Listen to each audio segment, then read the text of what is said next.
নিস্তব্ধ রাত্রি মিশরের এক সাধারণ ঘরের কোণে বসে আল্লাহর জিকিরে মগ্ন আছেন হযরত আসিয়া। আসিয়া শুধু সুন্দরী ছিলেন না, তিনি ছিলেন সেই যুগের সব পর্দানসীন, সবচেয়ে নম্র, সবচেয়ে ভদ্র নারী। কিন্তু তার সাথে এমন এক ঘটনা ঘটেছিল যে ঘটনায় পৃথিবী থেমে গিয়েছিল। দূরে রাজপ্রাসাদে রচিত হচ্ছিল এক ভয়ঙ্কর পরিকল্পনা। মিশরের বাদশাহ ফেরাউন তার রাজদরবারে বসে আছেন। পাশে ছিলেন মন্ত্রী, উজির, সবচেয়ে বড় বড় জ্যোতিষী, সৈন্যবাহিনী আর অনেক জ্ঞানীগুণী মানুষ। হঠাৎ তার মন্ত্রী হামান উচ্চস্বরে বলল, হুজুর, দেশের সমস্ত মানুষ তোমাকে রব বলে মেনে নিয়েছে, সবাই তোমার কথা অক্ষরে অক্ষরে পালন করে, কিন্তু বনি ইসরায়েলের কিছু সংখ্যক মানুষ এখনও পর্যন্ত মেনে নেয়নি। আরেক পরিবার আছে যারা ইউসুফ আলাইহিসসালামের ধর্মের অনুসারী, তারা তো আপনাকে ঘৃণা করে, তারা বলে আল্লাহ ছাড়া কাউকে রব মানব না। তখন ফেরাউন রাগে গর্জন করে বলল, কার এত বড় স্পর্ধা? কোন সেই ব্যক্তি? তখন হামান বলল, সেই ব্যক্তি হল মুজাহিম। তখন ফেরাউন বলল, আগামীকাল তাকে ধরে নিয়ে আসবে, আমি তাকে শিখিয়ে দেব যে এই পৃথিবীতে রব কে। অতঃপর পরের দিন হামান তার সেনাবাহিনী নিয়ে রওনা হল। পথের মাঝে ফেরাউনের বিশাল সৈন্যবাহিনী দেখে সাধারণ লোক ভয়ে আতঙ্কিত হয়ে গেল, যে যার বাড়িতে লুকিয়ে পড়ল। কিন্তু হামান তার বিশাল সৈন্যবাহিনী নিয়ে মুজাহিনের বাড়ির বাইরে এসে উচ্চস্বরে ডাকতে লাগল। ঘরের ভিতর থেকে হযরত আসিয়ার মা বাইরে এলেন এবং বললেন, কি ব্যাপার, আপনারা কি প্রয়োজনে এসেছেন? যখন এসব কথা বলছিল ঠিক সেই মুহূর্তেই হামানের চোখ পড়ল পবিত্র, সুন্দরী, নম্র, ভদ্র আসিয়ার দিকে। সে অবাক হয়ে এক দৃষ্টিতে দেখতে থাকল। কথাবার্তা শেষ হবার কিছুক্ষণ পর তারা সেখান থেকে রাজদরবারে ফিরে আসলো। সেদিন রাতে ফেরাউন তার কক্ষে চিন্তিত অবস্থায় বসেছিল। এটা দেখে হামান জিজ্ঞাসা করল, জাহাপনা, আপনি কি চিন্তা করছেন? ফেরাউন বলল, হামান, তুমি কি লক্ষ্য করেছ, আমার এই বিশাল সাম্রাজ্য, বিশাল রাজপ্রাসাদ, অসংখ্য দাস দাসী সব আছে। আমার ভাণ্ডারে সোনা, দানা, মণিমুক্তার কোনো অভাব নেই, কিন্তু শুধুমাত্র একটি জিনিসের অভাব আছে। হামান অবাক হয়ে জিজ্ঞাসা করল, কিন্তু জাহাপনা, আপনার আবার কিসের অভাব হতে পারে? আপনি তো রব, আপনার তো কোনো অভাব আমি দেখি না। ফেরাউন দীর্ঘশ্বাস ফেলে বলল, অভাব আছে হামান। আমার সিংহাসনের পাশে বসার মতো, আমার এই রাজপ্রাসাদকে পুরো করার মতো কোনো রানী আজ পর্যন্ত আমি পেলাম না। হামান, আমার হৃদয়ের রানী হবার কাউকে খুঁজে পেলাম না। আমি এমন এক নারীকে চাই যাকে দেখে মনে হবে এই পৃথিবীতে তার মতো আর কেউ নেই, যার দিকে তাকালে আমার মনে হবে আমি সত্যিই খোদা আর সে আমার দেবী। ঠিক সেই মুহূর্তে হামানের মনে পড়ে গেল মুজাহিমের কন্যা আসিয়ার কথা। হামান হেসে বলল, জাহাপনা, আমি আজকে এমন এক কন্যা দেখলাম যেটা দেখলে মনে হবে চাঁদের চেয়েও বেশি সুন্দরী। তার এমন রূপ পৃথিবীর কোনো ব্যক্তি সেই রূপের আগুনে পুড়ে পাগল হয়ে যাবে। আপনি যদি তাকে দেখেন মনে হবে পৃথিবীর যত ফুল আছে তার চেয়েও সুন্দর। জাহাপনা, তার নাম আসিয়া, সে মুজাহিমের কন্যা। প্রকৃতি তাকে নিজের হাতে নিখুঁত করে বানিয়েছে। এই কথা শুনে ফেরাউনের চোখ লোভের চকচক করে উঠল। সে কল্পনায় যেন আসিয়াকে দেখতে পেল। সে বলল, চমৎকার হামান, তুমি ঠিক এমন একজনকেই বর্ণনা করছো যাকে আমি খুঁজছিলাম। তাকে আমার চাই, এখনই বিয়ের আয়োজন করো। হামান বলল, কিন্তু জাহাপনা, একটা বড় সমস্যা আছে। ফেরাউন ভুরু কুচকে জিজ্ঞাসা করল, তাহলে কি সমস্যা? হামান মাথা নিচু করে বলল, জাহাপনা, তারা তো এক আল্লাহকে বিশ্বাস করে, হযরত ইউসুফ আলাইহিসসালামের ধর্মের অনুসারী, যে জাতিকে আমরা গোলাম বানিয়ে রেখেছি, যারা আমাদের দাসত্ব করে, রাস্তাঘাট পরিষ্কার করে, পাথর ভাঙে, তারা কি এই সম্পর্ক মেনে নিতে প্রস্তুত হবে? এই কথা শোনা মাত্রই ফেরাউন স্তব্ধ হয়ে গেল। তার অহংকারে প্রচণ্ড আঘাত লাগল। সে গর্জন করে বলল, কি বললে? তারা রাজি হবে না? জীবনে আমি তাকে চাই, যেভাবেই হোক তাকে বিয়ে করতেই হবে। আগামীকাল তুমি সৈন্য সামন্ত নিয়ে মুজাহিমের বাড়িতে যাও। তাকে গিয়ে বলো তার ভাগ্য আজ সুপ্রসন্ন। স্বয়ং ফেরাউন তার কন্যাকে বিয়ে করতে চায়। তাকে বলো সে যেন তার মেয়েকে প্রস্তুত রাখে। অতঃপর পরের দিন হামান সৈন্য সামন্ত নিয়ে মুজাহিমের বাড়ির দিকে রওনা হল। মুজাহিম ছিলেন একজন অত্যন্ত নেককার এবং আল্লাহওয়ালা মানুষ। তিনি গোপনে হযরত ইউসুফ আলাইহিসসালামের ধর্মের অনুসরণ করতেন। তার স্ত্রীও ছিলেন অত্যন্ত দিনদার। আর তাদের একমাত্র কন্যা আসিয়া ছিলেন যেন অন্ধকারের মাঝে এক টুকরো পূর্ণিমার চাঁদ। তার রূপ যেমন ছিল অনুরূপ তেমনি তার মন ছিল আকাশের মতো উদার। তিনি সারা দিন ঘরের কাজ করতেন আর মনে মনে আল্লাহর জিকির করতেন। মুজাহিম তার ঘরের মধ্যে বসেছিলেন। হঠাৎ করেই সমস্ত গ্রাম যেন কেঁপে উঠল। মনে হলো যেন ভূমিকম্প হচ্ছে। মুজাহিম চমকে উঠে দাঁড়ালেন। মুজাহিম আতঙ্কিত হয়ে স্ত্রীকে বললেন, শোনো, কিসের এত শব্দ? মনে হচ্ছে হাজার হাজার ঘোড়া আমাদের বাড়ির দিকে ছুটে আসছে। ফেরাউনের সৈন্যরও এদিকে আসছে কেন? তারা কি আবার আমাদের উপর কোনো নতুন জুলুম করতে আসছে? তার স্ত্রী ভয়ে কাঁপতে লাগল। কিছুক্ষণের মধ্যেই হামানের বিশাল সেই সৈন্য এসে দাঁড়ালো মুজাহিমের বাড়ির সামনে। সাথে শত শত সশস্ত্র সৈন্য, তাদের হাতে খোলা তলোয়ার, চোখে নিষ্ঠুরতা। অতঃপর হামান উচ্চস্বরে আওয়াজ দিল, মুজাহিম, এই মুজাহিম, ঘর থেকে বেরিয়ে এসো। এই আওয়াজ শোনা মাত্রই মুজাহিম আল্লাহর নাম নিয়ে কাঁপতে কাঁপতে ঘর থেকে বেরোলেন। তার পিছনে তার স্ত্রী, ঘরের ফাঁক দিয়ে আসিয়াও দেখছিলেন। বাইরের দৃশ্য ছিল ভয়ঙ্কর। শত শত সৈন্য, সবার হাতে উন্মুক্ত তলোয়ার, তাদের চোখের নিষ্ঠুরতা। মুজাহিম হামানকে দেখেই চিনতে পারলেন, এ তো ফেরাউনের মন্ত্রী। মুজাহিম হাত জোড় করে বিনীতভাবে বললেন, হে মহামান্য মন্ত্রীমশাই, আমাকে তলব করেছেন কেন? আমরা তো অতি সাধারণ প্রজা। আমরা তো ঠিকমতো আপনাদের সব কাজ করে দেই, খাজনা দেই। আমাদের কি অপরাধ হয়েছে? এত সৈন্য সামন্ত নিয়ে আমার কাছে আসলেন কেন? হামান হেসে বলল, ভয় পেও না, আমি তোমাকে শিকল পরাতে বা বন্দি করতে আসিনি। আমি এসেছি তোমাকে এমন এক সুসংবাদ দিতে যা শোনার পর তুমি খুশিতে পাগল হয়ে যাবে। তোমার 7 পুরুষের ভাগ্য আজ খুলে গেছে। মুজাহিদ অবাক হয়ে তাকালে তিনি বললেন, আমাদের মতো গোলামের আবার কি ভাগ্য খুলবে হুজুর? হামান বলল, কান খুলে শোনো, আমাদের মহান রব মিশরের অধিপতি ফেরাউন তোমার কন্যা আসিয়ার রূপের কথা শুনেছেন। তিনি তোমার কন্যাকে তার প্রাসাদের প্রধান রানী হিসাবে বরণ করতে চান, তাকে বিবাহ করতে চায়। আজই তোমাকে সম্মতি দিতে হবে। হামানের কথা শোনা মাত্রই মুজাহিমের মাথায় আকাশ ভেঙে পড়ল। তার পায়ের নিচ থেকে যেন মাটি সরে গেল। তার স্ত্রী চিৎকার করে কেঁদে উঠলেন। ঘরের ভিতর আসিয়া দরজার আড়াল থেকে সব শুনছিল। তার হাত থেকে পানির গ্লাস পড়ে চূর্ণ বিচূর্ণ হয়ে গেল। মুজাহিম মাটিতে বসে পড়লেন। তার চোখ দিয়ে অঝরে পানি পড়তে লাগল। তিনি হামানের দিকে তাকিয়ে কান্না করে বলল, মন্ত্রীমশাই, এটা আপনি কি বলছেন? ফেরাউন তো আমাদের রাজা, আমরা তার প্রজা। আমার মেয়ে খুব সাধারণ, খুব ধর্মপরায়ণ। সে এই বিলাসিতা, এই ক্ষমতার কিছুই বোঝে না। ফেরাউনের মতো প্রতাপশালী মানুষের সাথে তার জীবন কিভাবে মিলবে? ওই প্রাসাদে আমার ফুলের মতো মেয়েটা টিকতে পারবে না। দয়া করুন, আমাকে মাফ করুন, জীবন দিয়ে দেব, কিন্তু মেয়েকে চাইবেন না। হামান রেগে গিয়ে তার কোমর থেকে তলোয়ার বের করল। সে তলোয়ারের ডগাটা মুজাহিমের গলার কাছে ধরে গর্জন করে বলল, স্পর্ধা তো কম নাই তোমার। ফেরাউনের প্রস্তাব ভিড়িয়ে দেওয়ার সাহস তুমি কোথায় পেলে? তুমি কি জানো তুমি কার মুখের ওপর না বলছো? তুমি কি জানো না পরিণাম কি হবে? তুমি যদি এই বিবাহ দিতে রাজি না হও, তাহলে অনেক ক্ষতির সম্মুখীন হতে হবে। মুজাহিমের চোখ দিয়ে অঝরে পানি পড়তে লাগল। হামান ঠান্ডা গলায় বলল, শোনো মুজাহিম, আমি কাল সকাল পর্যন্ত সময় দিচ্ছি। যদি কাল সূর্য ওঠার আগে তুমি তোমার মেয়েকে স্বেচ্ছায় ফেরাউনের হাতে তুলে না দাও, তাহলে আমি কসম করে বলছি, তোমার এই পুরো গ্রাম জ্বালিয়ে দেব।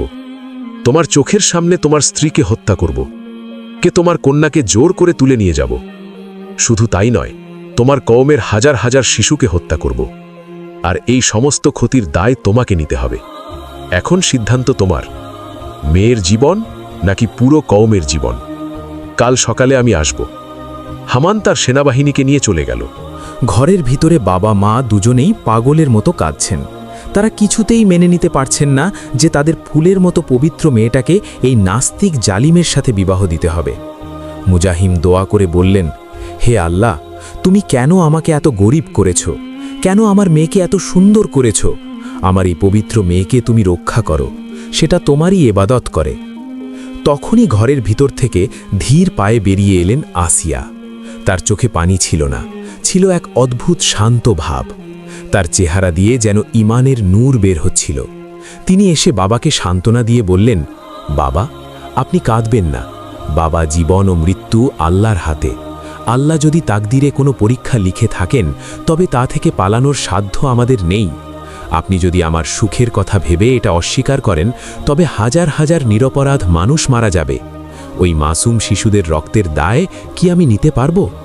আমার একার জীবনের চেয়ে কি হাজারো মানুষের জীবন বড় নয়? আসিয়া আকাশের দিকে তাকালেন। তার মনে হল আল্লাহ যেন তাকে কোনো এক মহান উদ্দেশ্যে নির্বাচন করেছেন। তিনি বললেন, বাবা, আপনি হামানকে খবর পাঠিয়ে দিন। আল্লাহ তাআলা ভাগ্যে যা রেখেছে তাই হবে। আমি ফেরাউনকে বিয়ে করতে রাজি আছি। মুজাহিম চিৎকার করে উঠলেন, না মা, এটা হতে পারে না। তুই তোর ঈমান কিভাবে বাঁচাবি? তুই ওই নাস্তিকের ঘরে কিভাবে থাকবি? আসিয়া বললেন, বাবা, হজরত ইউসুফ আলাইসাল্লাম কি মিশরের কাফিরের রাজার প্রাসাদে থেকেও নবী ছিলেন না? আল্লাহ কি তাকে রক্ষা করেননি? হজরত লূত আলাইসাল্লামের স্ত্রী নবীর ঘরে থেকেও কাফের ছিল, আর আমি কাফিরের ঘরে থেকেও মুমিন থাকব। স্বয়ং আল্লাহ আমাকে রক্ষা করবেন। দেহ হয়তো ফেরাউনের প্রাসাদে যাবে, কিন্তু আমার আত্মা, আমার মন সব সময় আমার রবের সেজদায় নত থাকবে। আমি নিজেকে আমার কওমের জন্য কুরবানি দিলাম। আপনি শুধু দোয়া করবেন আল্লাহ যেন আমার ইজ্জত রক্ষা করেন। সেই রাতে আসিয়া সারা রাত সেজদায় পড়ে রইলেন। তিনি কাঁদলেন না, শুধু দোয়া করলেন, হে আমার রব, আমি দুনিয়ার আগুন থেকে আমার কওমকে বাঁচাতে নিজেকে বিলিয়ে দিচ্ছি। তুমি আমাকে আখিরাতের আগুন থেকে বাঁচিও। তুমি ওই জালিমের স্পর্শ থেকে আমাকে পবিত্র রেখো। আমাদের ইজ্জতকে রক্ষা করো, আমার ঈমানকে মজবুত করো। পরদিন সকালে সূর্য ওঠার আগেই হামান তার বিশাল বাহিনী নিয়ে আবার মুজাহিমের দরজায় হাজির হল। তার চোখে বিজয়ের হাসি। সে জানত মুজাহিম না করতে পারবে না। মুজাহিম বুক ফাটা কান্না চেপে হামানকে জানিয়ে দিলেন যে তার মেয়ে রাজি। কিন্তু তিনি বললেন, মন্ত্রীমশাই, আমার মেয়ে একটি শর্ত দিয়েছে। যদি এই শর্ত মানা হয় তবেই সেই বিয়েতে রাজি। হামান অবাক হয়ে বলল, শর্ত? ফেরাউনের কাছে শর্ত দেওয়ার সাহস কার আছে? আচ্ছা বলো, কি সেই শর্ত? মুজাহিম কাঁপতে কাঁপতে বললেন, আমার মেয়ে বলছে সে বিয়ে করবে যদি মহামান্য ফেরাউন কথা দেন যে তিনি আমার পরিবারের কাউকে কোনোদিন হত্যা করবে না। শর্ত দেওয়ার সাহস কার আছে? আচ্ছা বলো, কি সেই শর্ত? মুজাহিম কাঁপতে কাঁপতে বললেন, আমার মেয়ে বলছে সে বিয়ে করবে যদি মহামান্য ফেরাউন কথা দেন যে তিনি আমার পরিবারের কাউকে কোনো দিন হত্যা করবে না, আমাদের উপর জুলুম করবে না এবং বনি ইসরায়েলের উপর অত্যাচার কমিয়ে দেবেন। আর প্রাসাদে আমার মেয়েকে তার নিজের ধর্মের পালন করার পূর্ণ স্বাধীনতা দিতে হবে। হামান বলল, ঠিক আছে, এটা আমি ঠিক ম্যানেজ করিয়ে নেব। আসলে ফেরাউন তখন আসিয়ার রূপের বর্ণনায় এতটাই পাগল ছিল যে সে সব শর্ত মেনে নিতে বাধ্য হতো। অতঃপর পুরো মিশরে উৎসব শুরু হয়ে গেল। রাজপ্রাসাদে আনন্দ ঝড় বয়ে গেল। আসিয়া যখন বাবার ঘর থেকে বের হলেন তখন তার পরনে ছিল রাজকীয় পোশাক, কিন্তু তার চোখে ছিল অশ্রু। বিদায় বেলায় তিনি বাবাকে জড়িয়ে ধরে শুধু একটা কথাই বললেন, বাবা, আমার জন্য চিন্তা করবেন না, আমার রব আমার সাথে আছেন। শুধু দোয়া করবেন যেন শেষ নিঃশ্বাস পর্যন্ত ঈমান নিয়ে বেঁচে থাকতে পারি। ফেরাউনের ঐশ্বর্য যেন আমাকে অন্ধ না করে দেয়। অতঃপর মা আসিয়াকে রাজি পোশাকে সজ্জিত করে ফেরাউনের বিশাল সৈন্য সামন্ত সেই রাজপ্রাসাদে আনল। রাত গভীর হল। ফেরাউনের রাজপ্রাসাদের সবচেয়ে সুরম্য এবং বিলাসবহুল কামরাটি আসিয়ার জন্য সাজানো হয়েছে। ঝলসে হাজারো বাতি, দেওয়ালগুলো সোনায় মোড়ানো, চারিদিকে সুগন্ধি ছড়ানো, কিন্তু আসিয়ার কাছে মনে হল তিনি যেন কোনো কবরের ভিতরে বসে আছেন। এই ঐশ্বর্য তাকে টানছে না, বরং তার দম বন্ধ হয়ে আসছে। দাসীরা তাকে সাজিয়ে রেখে চলে গেল। আসিয়া এখনো একা। তিনি জানতেন না আর কিছুক্ষণের মধ্যেই সেই পাপিষ্ঠ ফেরাউন এই ঘরে প্রবেশ করবে। দ্রুত অজু করে ঘরের রাগ কোণায় আল্লাহর এবাদতে মগ্ন হয়ে গেলেন। তার শরীর ভয়ে কাঁপছিল, কিন্তু তার হৃদয় ছিল আল্লাহর প্রেমে পাগল। তিনি সিজদায় লুটিয়ে পড়লেন, চোখের পানি জায়নামাজ ভিজে গেল। তিনি কান্না করে দোয়া করলেন, হে আমার রব, আমি দুনিয়ার আগুন থেকে আমার কর্মকে বাঁচাতে নিজেকে বিলিয়ে দিচ্ছি। তুমি আমাকে আখেরাতের আগুন থেকে বাঁচিও। তুমি এই জালিমের স্পর্শ থেকে আমাকে পবিত্র রেখো। আমার জন্য জান্নাতে তোমার কাছে একটি ঘর বানিয়ে দিও। কিছুক্ষণ পরেই ভারী পায়ের শব্দ শোনা গেল। ঘরের বিশাল দরজা খুলে গেল। ফেরাউন প্রবেশ করল। তার পরনে রাজকীয় পোশাক, চোখে কামনার নেশা। সে ভাবছে আজ সে মিশরের সবচেয়ে সুন্দরী নারীকে জয় করবে। ঘরের মধ্যে ঢোকা মাত্রই সে দেখল আসিয়া দোয়া করছে। কিছু বলল না, কারণ সে আগে থেকেই তার শর্ত মেনে নিয়েছে। আস্তে আস্তে যখন সে একেবারে কাছে আসে, সে নিজস্ব চোখে দেখতে পেল আসিয়ার নূরের আভায় যেন পুরো ঘর আলোকিত হয়ে আছে। ফেরাউন থমকে গেল। সে ভাবল, এত রূপ, এটা মানুষ নাকি পরী? ফেরাউন ধীর পায়ে আসিয়ার দিকে এগিয়ে গেল। সে ডাকল, আসিয়া, হে আমার প্রাণের রানী, আজ থেকে তুমি শুধু আমার, এই মিশরের রানী। আজ থেকে আমি তোমার দাস। আমার দিকে তাকাও, আমি তোমাকে বিশ্বজয়ের সুখ দেব। এই কথা শুনে আসিয়া কিছুটা বিরক্ত হল। তিনি পিছনের দিকে সরে গেলেন। তার মুখে ভয়ের কোনো চিহ্ন নেই, আছে কেবল ঘেরিনা। তিনি বললেন, তুমি মিশরের রাজা হতে পারো, কিন্তু তুমি আমার হৃদয়ের রাজা নও। তুমি আমার কাছে এসো না, আমি তোমার রানী হয়ে থাকব, কিন্তু আমাকে তুমি স্পর্শ করবে না। আমার রব এটা পছন্দ করেন না। ফেরাউন একটু হাসি করে বলল, আসিয়া, তোমার রব এখন থেকে আমি। তুমি যে রবের ইবাদত করো সেটা মিথ্যা। তুমি মেনে নাও আমিই তোমার রব। আসিয়া, তুমি হয়তো লজ্জা পাচ্ছ, এসো আমার কাছে এসো। ফেরাউন হাত বাড়িয়ে আসিয়াকে স্পর্শ করতে চাইল। ঠিক সেই মুহূর্তে ঘটল এক অলৌকিক ঘটনা। ফেরাউনের বাড়ানো হাতটি যখনই আসিয়ার শরীরের কাছাকাছি পৌঁছালো, হঠাৎ তার মনে হলো সে যেন এক অদৃশ্য আগুনের দেয়াল স্পর্শ করছে। তার শরীরের সমস্ত অঙ্গ যেন কাজ করছে না, যেন অবাস হয়ে যাচ্ছে। ফেরাউন চমকে উঠল, তাড়াতাড়ি হাত সরিয়ে নিল। সে ভাবল এটা হয়তো তার মনের ভুল। সে আবার চেষ্টা করল। এবার তার মনে হলো তার হাত যেন অবাস হয়ে যাচ্ছে, পাথরের মতো ভারী হয়ে যাচ্ছে। সে তার হাত নাড়াতে পারছিল না। তার হৃদস্পন্দন বেড়ে গেল, তার শ্বাস বন্ধ হয়ে আসার উপক্রম হলো। তার চোখের সামনে যেন অন্ধকার নেমে এলো। সে ভয়ে চিৎকার করে উঠল, এ কি, আমার কি হচ্ছে? আমার শরীর অবাস হয়ে যাচ্ছে কেন? আমার দম বন্ধ হয়ে আসছে কেন? কে আছো? আমাকে বাঁচাও। কিন্তু তার চিৎকার ঘরের বাইরে গেল না। আসিয়া তখন শান্ত কণ্ঠে বললেন, থামো। তুমি কি এখনো বুঝতে পারছো না? আমার রব, যিনি আসমান এবং জমিনের মালিক, তিনি আমাকে তোমার অপবিত্র স্পর্শ থেকে রক্ষা করছেন। তুমি যদি আর এক পা এগো, তবে তুমি ধ্বংস হয়ে যাবে। ফেরাউন বিশ্বাস করতে পারছিল না। সে মিশরের খোদা দাবি করে, আর তার নিজের শরীর তার কথা শুনছে না। সে রাগে এবং অপমানে আবার আসিয়ার দিকে ঝাঁপিয়ে পড়তে চাইল। কিন্তু এবার আল্লাহ এক বিশেষ জিনকে আসিয়ার আকৃতিতে তৈরি করে দিলেন। অনেক তাফসিরকারক বর্ণনা করেছেন, যখনই ফেরাউন আসিয়াকে স্পর্শ করতে যেত, সে আসলে ছায়ার সাথে বা অন্য কিছুর সাথে ধোকায় পড়ত। আসল আসিয়া তার ছোঁয়ার বাইরে থেকে যেতেন। অন্য বর্ণনায় আছে, ফেরাউন যতবার এগোতো ততবার তার শ্বাসকষ্ট এবং মৃগী রোগের মতো খেচুনি শুরু হতো। অবশেষে ফেরাউন ক্লান্ত, বিশ্বস্ত এবং ভীত হয়ে বিছানায় লুটিয়ে পড়ল। সে আসিয়ার দিকে তাকিয়ে বলল, তুমি কি কোনো জাদুগার নাকি? তুমি কে? আমি তোমার কাছে এলেই কেন এমন হয়? আমি তো মিশরের রাজা, আমাকে কেন তুমি গ্রহণ করছো না? আসিয়া বললেন, আমি জাদু নই, আমি এক আল্লাহর বান্দি। তুমি যদি আমার কাছে না আসো তবে তুমি সুস্থ থাকবে, আর যদি জোর করো তবে আমার রব তোমাকে ধ্বংস করে দেবেন। তুমি আমাকে রানীর মর্যাদায় রাখতে পারো, কিন্তু স্বামী হিসেবে কোনো দিনই পাবে না। ফেরাউন ভয় পেয়ে গেল। তার জীবনের মায়া বড়। সে ভাবল, এই নারীকে জোর করে লাভ নেই, একে স্পর্শ না করাই ভালো। ফেরাউন ভয় পেয়ে গেল। তার জীবনের মায়া বড়। সে ভাবল, এই নারীকে জোর করে লাভ নেই, একে স্পর্শ না করাই ভালো। এর সাথে কোনো অদৃশ্য শক্তি আছে। সে নিজের সম্মান বাঁচাতে এই কথা কাউকে বলল না। সেই রাত থেকে ফেরাউন আর কোনো দিন আসিয়াকে স্পর্শ করার সাহস পায়নি। সে দিনের বেলা সবার সামনে আসিয়াকে রানী বলে পরিচয় দিত, কিন্তু রাতের বেলা সে আজিয়ার ঘরে ঢোকার সাহস পেত না।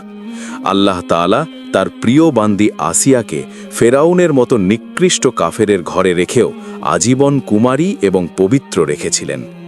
এভাবেই দিনের পর দিন কাটতে লাগল। আসিয়া রাজপ্রাসাদে রানী হয়ে থাকতেন, কিন্তু তার মন পড়ে থাকত আল্লাহর ধ্যানে। তিনি জানতেন তার আসল পরীক্ষা এখনো বাকি। একদিন রাতে হযরত আসিয়া ঘরের মধ্যে বসেছিলেন। ফেরাউন তখন আস্তে আস্তে তার কাছে গেল এবং আসিয়াকে বলল, তুমি এখন কি ভাবছ? কিসের এত চিন্তা? এত রাজপ্রাসাদ, এত সাম্রাজ্য পেয়েও তুমি কি খুশি নও? হযরত আসিয়া বললেন, প্রিয় স্বামী, আমি তোমার কথা ভেবেই খুবই চিন্তিত আছি। ফেরাউন চমকে উঠলেন। তিনি বললেন, আমার কথা তুমি কি ভাবছ?